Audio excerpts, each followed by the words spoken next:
नमस्कार दोस्तों, आशा करते हैं कि आप सब बेहतरीन होंगे और आपकी तैयारी भी बेहतरीन चल रही होगी। जैसा कि दोस्तों एसएससी सीजीएल 2026 का हमारा पहला ये सुपर मॉक सेट 1 है, जिसमें हम लोग इंडियन इकोनॉमिक्स का ओल्ड और न्यू पैटर्न दोनों ही डिस्कशंस करेंगे, जो आने वाले एग्जामिनेशन में टियर 1 और साथ-साथ दोस्तों आपका टियर 2 दोनों में ही हेल्प करेगा।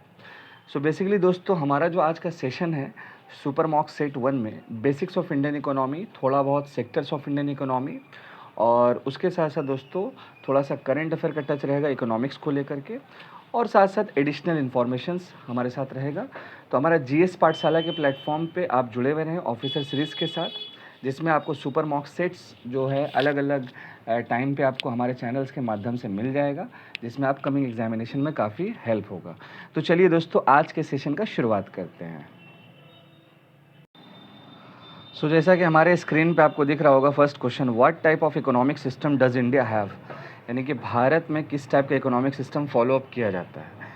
तो देखिए यहाँ पर हमारे स्क्रीन पे 4 ऑप्शन है, capitalist economy, socialist economy, mix economy या फिर आपका कम्युनिस्ट इकोनॉमी। देखिए दोस्तों क्या है यहाँ पर कि अगर हम कैपिटलिस्ट इकोनॉमी की बात करेंगे तो कैपिटलिस्ट इकोनॉमी को हम लोग बेसिकली आपका लिबरल इकोनॉमी भी बोलते हैं, ठीक है, लिबरल इकोनॉमी भी बोलते हैं। और कैपिटलिस्ट इकोनॉमी ज़्यादातर दोस्तों आपका यूरोप हो गया, देन आपका यूनाइटेड स्टेट्स हो गया, जर्मनी हो गया, इन सारे कंट्रीज़ पे जो है कैपिटलिस्ट इकोनॉमी फॉलो किया जाता है। कैपिटलिस्ट इकोनॉमी में जनरली क्या होता है ना कि वहाँ पर जो भी बिजनेस पर्सनल है या फिर प्राइवेट इंडिविजुअल्स है, उनको काफ़ी फ्रीडम दिया जाता है, लिबरल दिया जाता है। और जिस इकोनॉमी की टाइप जो है कैपिटलिस्ट होगी, तो वहाँ पर इन्वेस्टर जो है वो काफ़ी ज़्यादा रहेंगे और उस देश के पास जो है कर्ज भी जो है ज़्यादा रहेगा दोस्तों। तो इस हिसाब से ऑप्शन नंबर ए जो है ये कट हो जाता है, ये तो नहीं होगा। अच्छा, अगर हम सोशलिस्ट इकोनॉमी की बात करेंगे तो सोशलिस्ट इकोनॉमी का दुनिया में सबसे जो बेस्ट एग्जाम्पल है वो आपका रशिया को ले सकते हैं, ठीक है। और सोशलिस्ट इकोनॉमी में क्या होगा ना कि इकोनॉमिकल जो ग्रोथ होता है उस देश का वो स्लो डाउन पे रहेगा, क्योंकि सोशलिस्ट इकोनॉमी में सारा जो कंट्रोलिंग है वो वहाँ के गवर्नमेंट के पास रहेगी। और इससे क्या होगा कि बहुत सारी जो सर्विसेज होती है वो स्लो डाउन में चली जाएगी, जिसकी वजह से इकोनॉमिकल जो ग्रोथ है उस देश का थोड़ा सा स्लो रहेगा। हालांकि ये अच्छा रहता है सोशलिस्ट इकोनॉमी, क्योंकि यहाँ पर लोगों के लिए बहुत ज़्यादा काम किया जाता है, मतलब वेलफेयर के लिए बहुत ज़्यादा काम किया जाता है दोस्तों।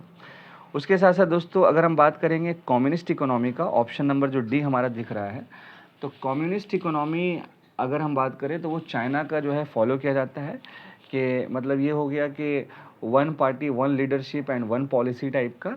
यहाँ पर भी काफ़ी लिबरलाइजेशन यानी कि लिबरल दिया जाता है, फ्रीडम दिया जाता है। और ऑप्शन नंबर सी हमारे स्क्रीन पे जो आपको दिख रहा होगा, दैट इज़ कॉल्ड, ये हमारा दोस्तों क्या है, मिक्स इकोनॉमी। अब हम मिक्स इकोनॉमी की बात करेंगे तो मिक्स इकोनॉमी का मतलब ये हो जाता है कि ये बेसिकली आपका कैपिटलिस्ट प्लस सोशलिस्ट इन दोनों का मिक्सचर होता है। तो कैपिटलिस्ट इकोनॉमी में क्या है, थोड़ा बहुत क्या बहुत ज़्यादा जो पुअर पीपल होते हैं उसको इग्नोर कर दिया जाता है। और सोशलिस्ट इकोनॉमी में क्या है कि स्लो डाउन ऑफ ग्रोथ होता है। लेकिन हमारे देश का जो इकोनॉमी है वो मिक्स इकोनॉमी है। तो मिक्स इकोनॉमी में दोनों को कॉम्पोजिशंस आप याद रखिएगा, एक आपका हो जाएगा कैपिटलिस्ट और प्लस आपका साथ साथ सोशलिस्ट। सोशलिस्ट मतलब वेलफेयर के लिए काम करना, और कैपिटलिस्ट मतलब हो गया वेल्दियर, यानी कि वेल्थ मतलब जनरेशन्स के लिए जो है बेसिकली काम करना। और मैंने बाकी सोशलिस्ट में आपको बता ही दिया। इसके साथ साथ बहुत सारी और भी टाइप्स ऑफ इकोनॉमी हैं, जैसे क्लोज्ड इकोनॉमी होती है ना, क्लोज्ड इकोनॉमी होती है। देन इसके साथ साथ ओपन इकोनॉमी होती है ना। बट करंट में क्या है, ओपन इकोनॉमी की अगर हम बात करेंगे तो यहाँ पर आप एलपीजी रिफॉर्म्स का याद रखिएगा। 1991 में जो भारत में आया था उस वक्त प्रधानमंत्री पीवी नरसिम्हा राव साहब थे और फाइनेंस मिनिस्टर हमारे देश के मनमोहन सिंह जी थे। उसी के साथ साथ दोस्तों अगर हम बात करेंगे तो आप इस क्लासिफिकेशन ऑफ इकोनॉमिक्स में और भी कुछ कुछ चीज़ें पढ़िएगा, जैसे डेवलपमेंट के बारे पढ़िएगा, लाइक डेवलप्ड इकोनॉमी क्या होती है, या फिर डेवलपिंग इकोनॉमी क्या होती है, फिर अंडर डेवलप क्या होती है, ये तमाम चीज़ें ओवरऑल। तो चलिए दोस्तों हम लोग मूव करते हैं सेकंड क्वेश्चन की तरफ। तो इसका जो राइट आंसर हो जाएगा option number C, question number 1 का राइट आंसर हो जाएगा। अगर हम सेकंड क्वेश्चन की बात करेंगे नॉर्मली, तो यहाँ पर हमारे स्क्रीन पे आपको क्वेश्चन दिख रहा होगा बेसिकली दोस्तों आपका, कि जनरली आपका कि इन ए परफेक्टली कॉम्पिटिटिव मार्केट। अब ये जो क्वेश्चन है ना, ये मार्केट्स और टाइप्स ऑफ मार्केट नाम की चैप्टर है इकोनॉमिक्स के अंदर, वहाँ से ये क्वेश्चन सिंपली पूछा गया है कि परफेक्टली कॉम्पिटिटिव जो मार्केट्स होती है वहाँ पर क्या है कि how are the prices of goods and services determined. देखिए, सबसे पहले तो मार्केट्स के बारे में हम लोग जान लेते हैं। जनरली हम लोग क्या देखते हैं कि एक तो जनरली आपका दोस्तों होलसेलर मार्केट, रिटेलर मार्केट, इस तरह का डिफरेंट टाइप का मार्केट्स होता है। लेकिन इस पार्टिकुलर चैप्टर में जो आप पढ़ेंगे वहाँ पर क्या होगा कि हमारे देश के अंदर अलग अलग जो भी मान लीजिए सेक्टर है उस पर किस पार्टिकुलर कंपनी का डोमिनेंस है और भारत के ही अंदर डिफरेंट प्लेसेस पे किस किस तरह का मार्केट है। जैसे मान लीजिए अगर हम वेस्ट बंगाल या फिर कोलकाता की बात करेंगे तो यहाँ पर इलेक्ट्रॉनिक मार्केट्स की बात करेंगे तो वो चांदनी मार्केट के नाम से है। उसी तरह से दिल्ली अगर आप जाइएगा तो वहाँ पे गफ्फार मार्केट है, इलेक्ट्रॉनिक मार्केट्स। अच्छा, ब्लैंकेट और गर्म कपड़ा थोड़ा ख़रीदने के लिए जो सबसे बड़ा मार्केट है भारत का वो लुधियाना का है, ठीक है। तो यहाँ पर ये बोला जा रहा है आपको कि परफेक्टली कॉम्पिटिटिव मार्केट क्या होता है ना कि वहाँ पर एक ही जैसा जो है ना प्रोडक्ट्स बेचा जाता है, मतलब होमोजेनस प्रोडक्ट्स एक जैसा रहता है और वहाँ पर जो बेचने वाले जो सेलर होते हैं वो बहुत ज़्यादा होते हैं। तो परफेक्टली कॉम्पिटिटिव मार्केट में क्या हो गया कि आपका मेनी सेलर यानी कि बहुत ज़्यादा सेलर्स है और वहाँ पर जो प्रोडक्ट्स बिक रहा है दोस्तों वो होमोजेनस है, मतलब एक ही जैसा बिक रहा है। मतलब अगर ब्लैंकेट बिक रहा है तो ब्लैंकेट ही बिकेगा। अगर मान लीजिए कि इलेक्ट्रॉनिक आइटम बिक रहा है तो इलेक्ट्रॉनिक आइटम ही बिकेगा। तो होमोजेनस प्रोडक्ट्स वहाँ पर बेसिकली आपका बिकेगा। तो यहाँ पर बोला गया कि वहाँ पे प्राइजेस कैसे डिसाइड होता है, क्या गवर्नमेंट का इंटरवेंशन होता है। देखिए, गवर्नमेंट तो अपना लॉ रूल्स जो लगाना है वो लगा ही देती है।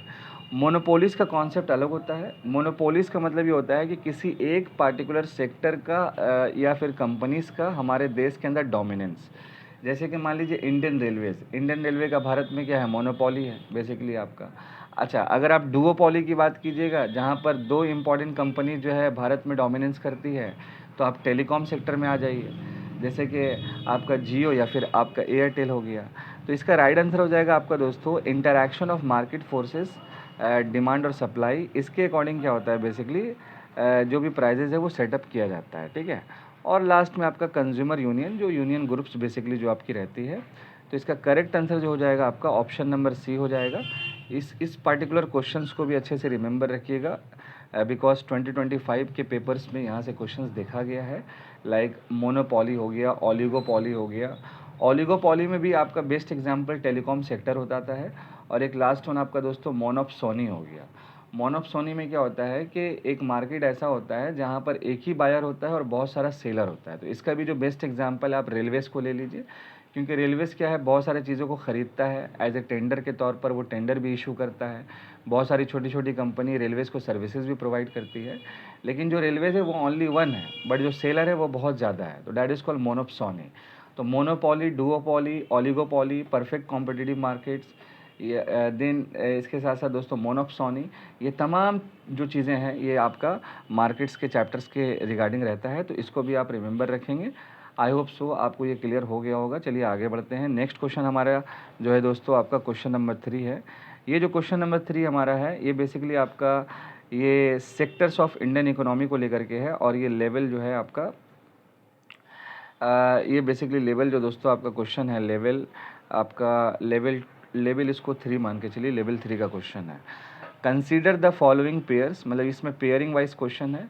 तो इस पेयर्स में आपको ये बताना है कि कौन सा पार्टिकुलर इकोनॉमिकल एक्टिविटीज़ कौन से सेक्टर्स में जाता है। जैसा कि अगर हम सेक्टर्स की बात करेंगे तो जनरली 3 इंपॉर्टेंट सेक्टर होता है दोस्तों इकोनॉमी के अंदर। एक होता है प्राइमरी सेक्टर, एक होता है सेकेंडरी सेक्टर और लास्ट वन आपका दोस्तों टर्शरी सेक्टर। सेकेंडरी सेक्टर को हम लोग इंडस्ट्रियल सेक्टर भी बोलते हैं और टर्शरी सेक्टर को हम लोग सर्विसेज सेक्टर भी बोलते हैं। और अभी रिसेंट में 2 और सेक्टर इंक्लूड किया गया है। एक आपका हो जाएगा क्वाटरनरी सेक्टर और एक हो जाएगा आपका क्यूनरी सेक्टर। एक हो जाएगा क्यूनरी सेक्टर। ये 2 चीज़ों को राइट नाउ इंक्लूड किया गया है। तो खैर एनीवे उस पर नहीं जाना है। आपको रिमेंबर रखना है कि क्वेश्चंस में कहा जा रहा है कि इसमें सिंपल ये कहा जा रहा है कि कुछ इकोनॉमिक एक्टिविटी है और आपको सेक्टर जो है बताना है, ठीक है। पहला इकोनॉमिक एक्टिविटी क्या है कि स्टोरेज ऑफ एग्रीकल्चरल प्रोड्यूस। क्या ये आपका सेकेंडरी सेक्टर में आता है? सेकेंडरी सेक्टर क्या ये इंडस्ट्रियल सेक्टर में आता है? Storage of agricultural produce. तो इसका जो मतलब कि होगा ये बिल्कुल नो होगा, बिकॉज स्टोरेज ऑफ एग्रीकल्चरल जो प्रोड्यूस है दोस्तों वो आपका टर्शरी सेक्टर में आता है, मतलब सर्विसेज सेक्टर में आता है। दूसरा आपको क्या बोला गया है पेयर करने के लिए, डेयरी जो फार्मिंग है वो कौन से सेक्टर में आता है, तो ये प्राइमरी सेक्टर में आता है। क्योंकि देखिए डेयरी फार्मिंग आप तभी कर पाएंगे जब मिल्क का प्रोडक्शन होगा, और मिल्क के प्रोडक्शन से ही हम लोग डेयरी फार्मिंग जो भी बेसिकली करते हैं, तो ये आपका हो जाएगा प्राइमरी सेक्टर में। तो यहाँ पर एक जो है ये करेक्ट हो गया। तीसरा क्या बोला गया कि इकोनॉमिक एक्टिविटी जो मिनरल एक्सप्लोरेशन होता है, यानी कि मिनरल डिपॉजिट्स को हम लोग एक्सप्लोर करते हैं बेसिकली दोस्तों आपका। तो मिनरल एक्सप्लोरेशन कौन से सेक्टर्स में आता है, क्या ये टर्शरी में आता है यानी कि सर्विसेज में आता है, तो ये भी हो जाएगा नो, ये टर्शरी में नहीं आता है। ये भी दोस्तों आपका क्या है प्राइमरी सेक्टर में आता है मिनरल एक्सप्लोरेशन। और लास्ट अगर हम बात करेंगे वीविंग क्लॉथ, ये कौन से सेक्टर में आता है, तो यहाँ पर लिखा हुआ है आपका दोस्तों सेकेंडरी सेक्टर में। हाँ, वीविंग जो क्लॉथ है वो आपका इंडस्ट्रियल या सेकेंडरी सेक्टर में ही आता है, ये भी हो जाएगा आपका राइट आंसर। तो यहाँ पर दोस्तों जनरली क्या है आपसे क्या बोला गया, करेक्टली मैच करने बोला गया, और पेयर कितना मैच कर रहा है वो बताने बोला। तो यहाँ पर राइट आंसर हो जाएगा option number B, only 2 pair match. ठीक है, चलिए हम लोग आगे बढ़ते हैं नेक्स्ट क्वेश्चन की तरफ। नेक्स्ट क्वेश्चन हमारे स्क्रीन पे जो आपको दिख रहा है, विच is also most important question, इसको आप जो है VVI लगा दीजिएगा, very very important. What is the primary inflation target set by the government of India for the reserve bank of India under the monetary policy framework. अब देखिए ये जो मॉनेटरी पॉलिसी है दोस्तों, तो मॉनेटरी पॉलिसी बोल करके एक कमेटी बना था, रिजर्व बैंक ऑफ इंडिया ने, भारत सरकार ने इसको बनाया था।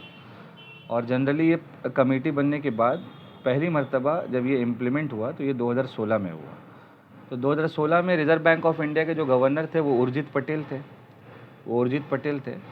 तो उर्जित पटेल ने ही सजेशन दिया था कि मॉनेटरी पॉलिसी बोल के एक कमेटी बनना चाहिए।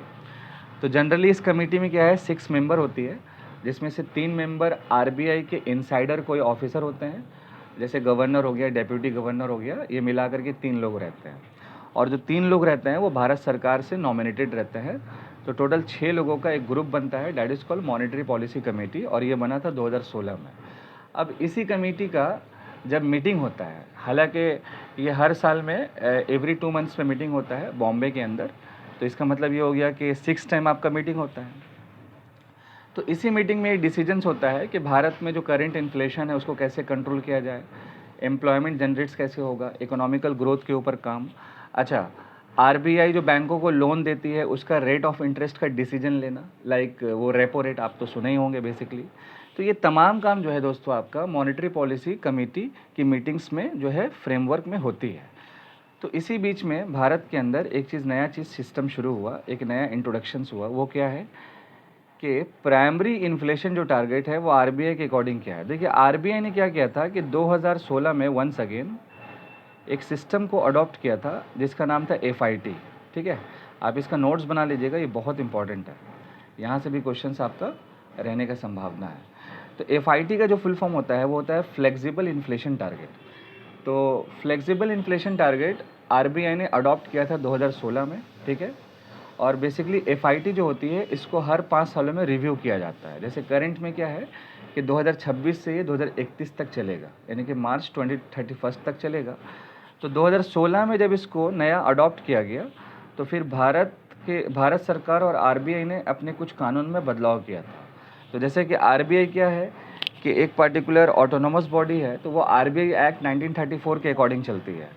तो उसको अमेंड्स किया गया और उसके अंदर एक सेक्शन जो है जोड़ा गया, सेक्शन नंबर 45ZA के नाम से, सेक्शन नंबर 45ZA के नाम से एक सेक्शन को जोड़ा गया। और ये सेक्शन के माध्यम से भारत में अडॉप्ट किया गया FIT को, that is called flexible inflation target. अब क्वेश्चन यहाँ पर ये है कि ये बेसिकली FIT है क्या। तो देखिए FIT एक्चुअल में करती क्या है ना, फ्लेक्सिबल इन्फ्लेशन टारगेट, कि भारत के अंदर करंट में इन्फ्लेशन जो है कितना चल रहा है बेसिकली, तो उसके अकॉर्डिंग एक कंज्यूमर जो कस्टमर होता है वो कितने हद तक इन्फ्लेशन को झेल पाएगा, मैनेज कर पाएगा। और उसके साथ साथ दोस्तों जिस डे बाय डे अगर मान लीजिए रेट ऑफ इन्फ्लेशन थोड़ा थोड़ा बढ़ते जाएगा थ्रू आउट द ईयर, तो वहाँ पर बेसिकली फिर क्या होगा कि आप और हम कितने हद तक चीज़ों को मैनेज करके उसको ख़रीद पाएंगे। तो FIT के अकॉर्डिंग जो फॉर्मूला है RBI का, उसमें क्या कहा गया, एक बैंड बनाया गया फ्लेक्सिबल इन्फ्लेशन टारगेट में 4% ±2%। इसका मतलब ये हो जाता है कि 4% एवरेज में है, +2 ऐड कर देंगे तो 6%, और उसके बाद 4% एवरेज में है तो -2 कर देंगे तो वहाँ पे 2% हो जाएगा। यानी कि 6% में अगर कोई चीज़ों का दाम बढ़ता है तो वहाँ तक आप मैनेज कर पाएंगे 4+2, बट उसके अबव अगर जाता है मान लीजिए दोस्तों, तो वहाँ पर आपको इशू होना, प्रॉब्लम होना शुरू हो जाएगा। तो बेसिकली हम लोग इस चीज़ को इन्फ्लेशन टॉपिक्स में पढ़ते हैं, और वहाँ पर हम लोग बोलते हैं इन्फ्लेशन बेस्ड ऑन स्पीड, यानी किस रेट से इन्फ्लेशन जो है बढ़ रहा है। जैसे creeping inflation, walking inflation, running या गैलपिंग इन्फ्लेशन और हाइपर इन्फ्लेशन। तो इन तमाम चीज़ों को देखते हुए एक फॉर्मूला लगाया गया 4% प्लस माइनस 2% का। तो यहाँ पर ये बोला गया है कि वो बैंड लिमिट क्या होता है। तो देखिए, जितना मैंने आपको समझाया, इसका जो करेक्ट आंसर हो जाएगा ऑप्शन नंबर बी हो जाएगा, 4% with an upper tolerance of 6%। और अगर आपसे लोअर टॉलरेंस बोला जाएगा तो वहाँ पे 2% हो जाएगा। बाकी मैंने कुछ एडिशनल इन्फॉर्मेशन भी दे दिया। एक और इम्पॉर्टेंट चीज़ है दोस्तों, भारत में रिजर्व बैंक ऑफ इंडिया जब इन्फ्लेशंस को देखता है, कंट्रोल अगर करना है, तो वो किस तरह के डेटा को लेता है, तो आप हमेशा याद रखिएगा करंट में कंज्यूमर प्राइस इंडेक्स कंबाइन, ये वाला जो डेटा है ये एनएसओ रेडी करता है, नेशनल स्टैटिस्टिकल ऑफिस। इसी डेटा को देखते हुए रिजर्व बैंक ऑफ इंडिया क्या करती है कि कैलकुलेशन करके, डेटा को मेजर्स करके इन्फ्लेशन का कंट्रोल करने का ट्राई करती है। ये सिस्टम भी शुरुआत हुआ था लगभग दोस्तों 2014 के बाद से। सीपीआई कंबाइन आप ज़रूर याद रखिएगा, कंबाइन का मतलब होता है रूरल प्लस अर्बन के नाम से, ठीक है। बहुत ज़्यादा इंपॉर्टेंट है, यहाँ से भी क्वेश्चन आपके पेपर में रह सकता है, very very important. Next one दोस्तों, आपका क्वेश्चन नंबर 5। क्वेश्चन नंबर 5 हमारे स्क्रीन पे आपको दिख रहा होगा सिंपली कि which price index is currently used by the RBI as the key measure of inflation targeting in India. मैंने ऑलरेडी बताया था इस तरह का क्वेश्चन रहेगा। हालांकि ये लेवल 2 क्वेश्चन है, कॉन्सेप्चुअल क्वेश्चन है, इजी क्वेश्चन है, फैक्चुअल भी बोल सकते हैं इसको। तो एक तो आपका है WPI, होलसेल प्राइस इंडेक्स ना। देखिए, 2014 से पहले पहले भारत में आरबीआई जो डेटा लेता था वो WPI का लेता था। WPI का भी जो है ना डिफरेंट, जैसे कि मान लीजिए बेस ईयर होता है, कैलकुलेशन जो भी चीज़ें होती है। बट 2014 एग्जैक्ट, और उसके बाद दोस्तों क्या है कि सीपीआई कंबाइन को लेना शुरू किया गया। ऑप्शन नंबर बी इसका करेक्ट आंसर हो जाएगा, ठीक है। पीपीआई क्या है दोस्तों, प्रोड्यूसर प्राइस इंडेक्स, ये अमेरिका में यूज़ होता है, बट पीपीआई को भारत में भी अभी इंट्रोड्यूस किया गया है। बोला गया है कि आने वाले दिनों में इसको भी अच्छे से मतलब कि चलाया जाएगा। और एक तो होता है आपका जीडीपी डिफ्लेटर। तो जीडीपी डिफ्लेटर एक अलग सा कॉन्सेप्ट है जो नेशनल इनकम के अंदर हम लोग पढ़ते हैं। चलिए नेक्स्ट क्वेश्चन की अगर हम बात करेंगे, 6 नंबर क्वेश्चन, बहुत ही ईजी क्वेश्चन है, लेवल 1 का क्वेश्चन है ये वाला। तो जनरली आपसे क्वेश्चन सिंपल ये पूछा गया है कि which of the following organisation protects consumer interest against against anti competitive practices in Indian markets, ठीक है। तो सिंपल आपसे क्वेश्चन ये पूछा गया कि भारत में कंज्यूमर के इंटरेस्ट को प्रोटेक्ट करने के लिए कौन सा वो ऑर्गेनाइजेशन है जो काम करती है, ठीक है। तो देखिए, नीति आयोग तो नहीं होगा। नीति आयोग एक तरह का थिंक टैंक बॉडी है जो 1 जनवरी 2015 में बनाया गया था। और हालांकि इससे पहले एक और ऑर्गेनाइजेशन थी जिसका नाम था प्लानिंग कमीशन। और प्लानिंग कमीशन के अंदर जो बेसिकली थी आपकी, वो 5 ईयर प्लान का कॉन्सेप्ट था। हालांकि 5 ईयर प्लान अभी भी टॉपिक इंपॉर्टेंट है, जहाँ से क्वेश्चन आता है। जो 1951 से 5 ईयर प्लान चला था, 5-5 सालों का प्रोग्राम आ रहा था। और प्लानिंग कमीशन जो बना था, तो ये इसको बैकअप दे रही थी 5 ईयर प्लान को। तो ये 1950s में बना था। और 5 ईयर प्लान का जो शुरुआत हुआ था 1951 से लेके लगभग दोस्तों आपका 2017 तक का चला था। लेकिन 2012 का जो लास्ट प्लान था दोस्तों आपका 2 साल तक चला। फिर 2014 में सरकार बदलने के बाद इस प्लान को रद्द करके शुरुआत किया गया नीति आयोग का। रिमेंबर रखिएगा, यहाँ से क्वेश्चंस पूछा जा सकता है। अच्छा, उसके साथ साथ एक और एडिशनल इन्फॉर्मेशन ये है कि नीति आयोग की अगर हम बात करेंगे तो बेसिकली इसका जो हेड ऑफिस है न्यू दिल्ली होता है। ये एक तरह का एडवाइजरी एग्जीक्यूटिव बॉडी है। और इसके जो हेड होते हैं चेयरपर्सन, वो प्रधानमंत्री यानी कि पीएम होता है, ठीक है। राइट नाउ जो है मोदी हैं इसके पीएम ओवरऑल, ठीक है। उसी साथ इसका कॉम्पोजिशन की बात करेंगे तो चेयरपर्सन, देन आपका vice chairperson, CEO, governing council, ex officio member, इस तरह का अलग अलग जो भी है कॉम्पोजिशन होता है दोस्तों। अच्छा, रिजर्व बैंक ऑफ इंडिया तो इसको नहीं करती है, बिकॉज आरबीआई का जो मेन वर्किंग होता है मतलब कि वो बैंकिंग हो गया, फाइनेंशियल कंपनीज हो गई, जो भी है उसको रेगुलेट्स करना, पॉलिसीज़ बनाना, ये तमाम चीज़ें रहता है। और आरबीआई का शुरुआत कब हुआ था, तो 1 अप्रैल 1935 में हुआ था। ऑप्शन नंबर सी की अगर हम बात करेंगे तो कॉम्पिटिशन कमीशन ऑफ इंडिया, ये आपका राइट आंसर हो जाएगा। और ये जो बेसिकली ऑर्गेनाइजेशन कब सेटअप हुआ था, तो ये बेसिकली आपका ऑर्गेनाइजेशन सेटअप हुआ था 2009 में दोस्तों, ये बहुत इंपॉर्टेंट है। ये एक तरह का स्टैट्यूटरी बॉडी और क्वाजी जुडिशियल बॉडी है, मतलब इसको है ना लगभग कोर्ट का भी पावर है, ये सेल्फ डिसीजन किसी भी केस को लेके दे सकती है। अच्छा, ये कौन से मिनिस्ट्री के अंदर काम करती है? तो मिनिस्ट्री ऑफ कॉरपोरेट अफेयर्स, ये रिमेंबर रखिएगा, मिनिस्ट्री ऑफ कॉरपोरेट अफेयर्स के अंदर काम करती है। इसका जो हेड ऑफिस है दोस्तों आपका वो न्यू दिल्ली में मिल जाएगा। इसका कॉम्पोजिशन की बात करेंगे तो एक चेयरपर्सन होता है और लगभग आपका 6 मेंबर होते हैं। अच्छा, एक कानून आया था भारत में 1969 में, जिस कानून का नाम था MRTP एक्ट, ठीक है, MRTP एक्ट।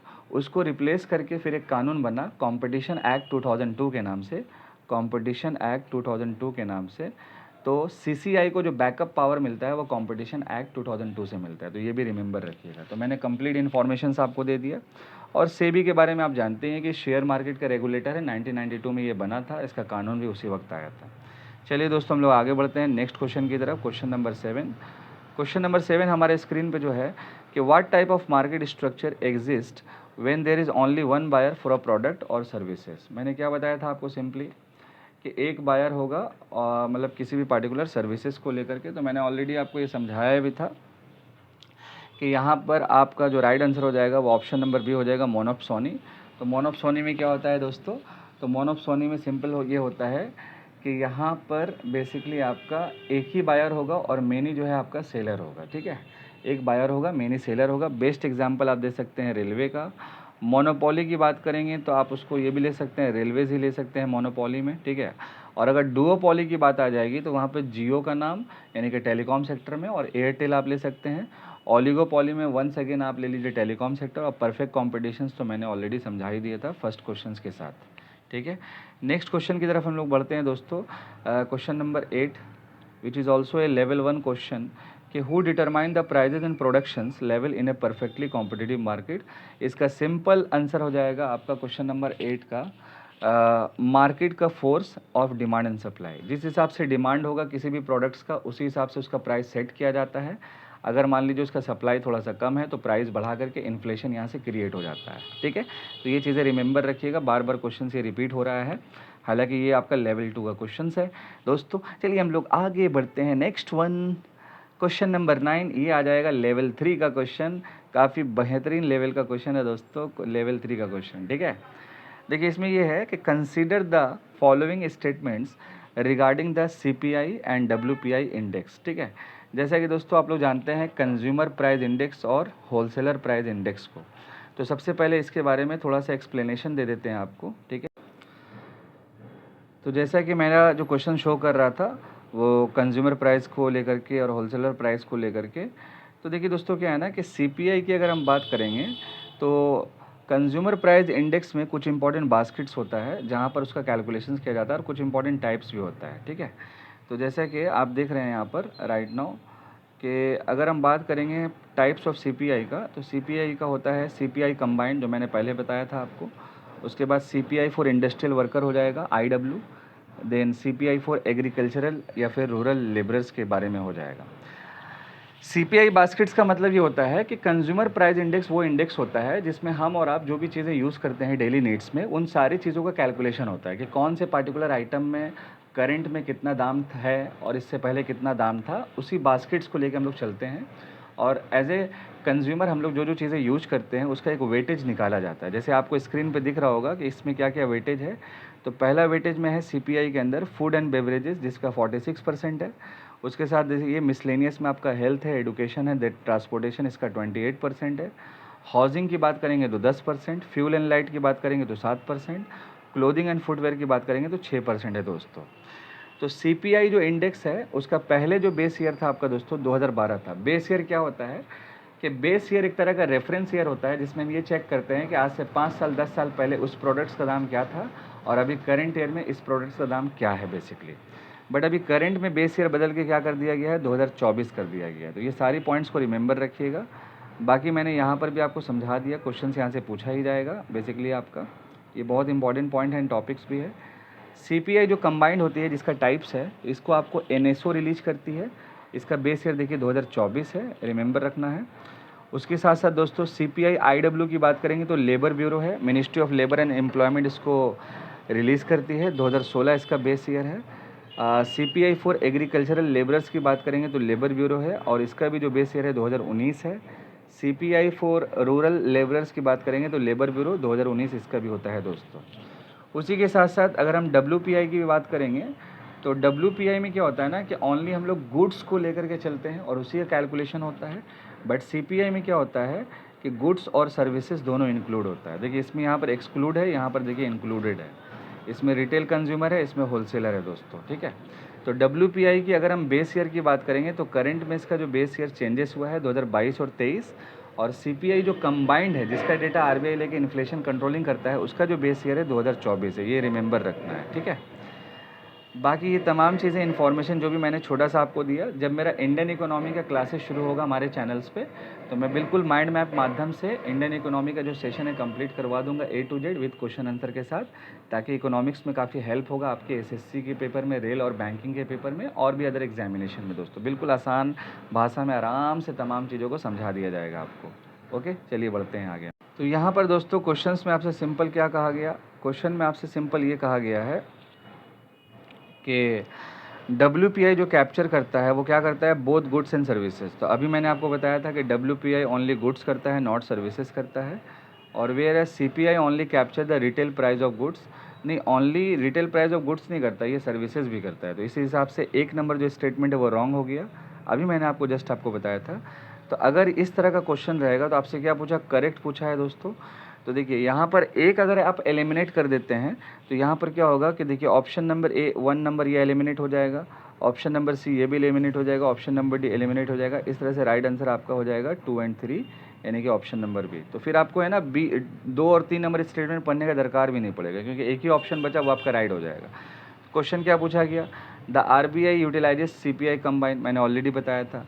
अच्छा, फूड एंड बेवरेजेस मैंने अभी रिसेंट दिखाया था जिसका कितना कॉन्ट्रीब्यूशन है, 46% के आसपास है। तो ये आराम से आपका सॉल्व हो जाएगा। अच्छा, नेक्स्ट क्वेश्चन की अगर हम बात करेंगे, क्वेश्चन नंबर 10 की, तो क्वेश्चन नंबर 10 की अगर हम बात करें दोस्तों तो ये भी बिल्कुल सिंपल क्वेश्चन है। क्वेश्चन क्या पूछा गया है, असर्शन और रीज़न का क्वेश्चन है। असर्शन क्या है यहाँ पे कि using a representative good simplifies macro economic analysis, यानी कि जो भी गुड्स रिप्रेजेंट करती है उससे ये सिंप्लीफाइड होता है पूरे नेशनल लेवल पे इकोनॉमी का, यानी कि मैक्रो इकोनॉमिक जो है एनालिसिस किया जा सकता है। अब इसका रीज़न क्या बताया गया कि all goods react identically to inflation, जितना भी गुड्स हम और आप यूज करते हैं उसमें कुछ ना कुछ तो प्राइस अप एंड डाउन चलते रहता है बेसिकली दोस्तों। तो क्या वो आइडेंटिकली जो है वो इन्फ्लेशन से कनेक्ट होता है, यस ऑब्वियस सी बात है कनेक्ट होता है। तो क्या यहाँ पर जो ऑप्शन असर्शन है A वो R को जो है फॉलो करता है, तो यहाँ पर हाँ वाकई में फॉलो करता है। तो यहाँ पर 3 नंबर राइट आंसर हो जाएगा, A is true. A is जो है आपका बेसिकली दोस्तों यहाँ पर जो राइट आंसर आपका हो जाएगा A इज़ ट्रू और R इज़ जो है आपका फॉल्स यहाँ पर हो जाएगा। सिंपली आपका all goods react identically to inflations, ठीक है, ये रीज़न एक्चुअल में नहीं है, A इज़ ट्रू है बट R इज़ फॉल्स यहाँ पर है। तो ये हमारे सेशन का बिल्कुल सेट नंबर 1 था, सुपर मॉक सेट 1, जिसमें मैंने इंडियन इकोनॉमी का बेसिक्स ऑफ इकोनॉमी और भी अदर इन्फॉर्मेशन मैंने आपसे साझा किया। और सबसे इम्पॉर्टेंट दोस्तों मैंने आपसे एडिशनल इन्फॉर्मेशन भी दिया। बहुत जल्द हमारा इंडियन इकोनॉमी का सेशन शुरू हो जाएगा जिसमें हम इकोनॉमिक्स का A to Z अच्छे से कवर अप करवा देंगे। बाकी चलिए दोस्तों मिलते हैं नेक्स्ट सेशन में, नेक्स्ट सुपर मॉक सेट में। थैंक यू सो मच, जय हिंद दोस्तों।